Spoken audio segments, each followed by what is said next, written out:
Try the patience of a saint. It's funny how you hear these sayings and you just trot them out and then you realise what they really mean. I'd always considered myself quite a patient person, typically British, form an orderly queue and all that. That was until I became the patient.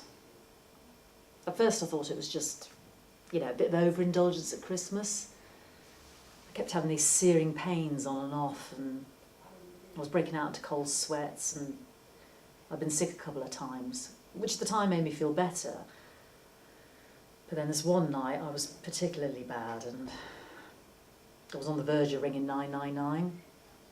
That's when Dave said to me, he said, "Look, baby, you've got to do something." So I said, "Look, I'll make an appointment at the surgery tomorrow."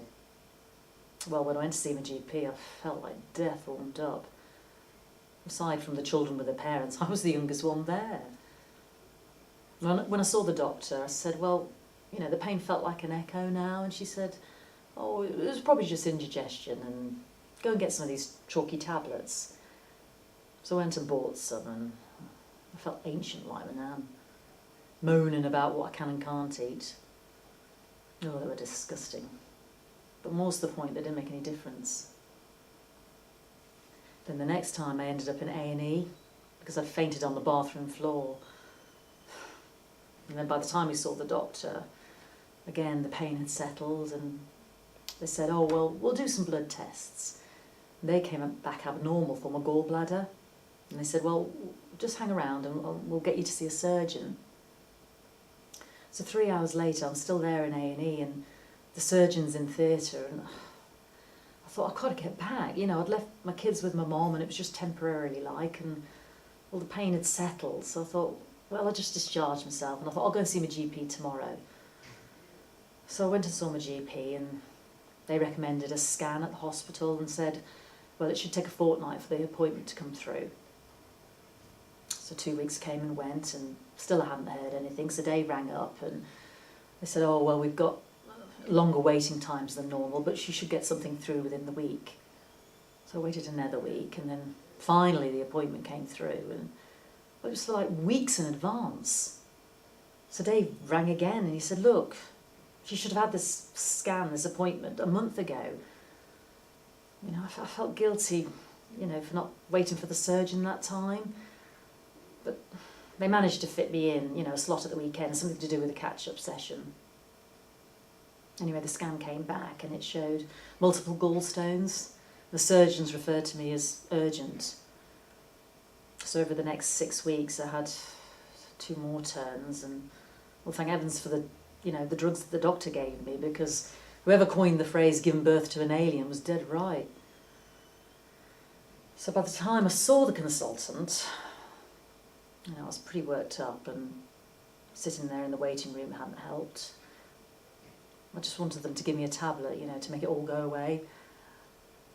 Anyway, I was in and out really quickly, and they said it was a clear-cut case. They said, "We'll list you." But they couldn't guarantee that I'd get an appointment within the next 3 months. So I said, "Well, what about these tablets I've read about on the net?" And they said, "Oh, well, their efficacy hasn't been proven." So I wanted to, push her. I felt like it was just a bit like take it or leave it, that's my choices. But at the same time, I didn't want to burn my bridges. So I ended up on this waiting list. I rang my sister that night and I said, "Look, I know it's not life-threatening, I know people have surgery every day, but I just wanted to avoid an operation if possible." Anyway, thank heavens for Lou, because she rings me back the next night. She says, "Oh, there's this diet and these peppermint tablets that for some people has worked, so why don't you try it while you're waiting? You've got nothing to lose."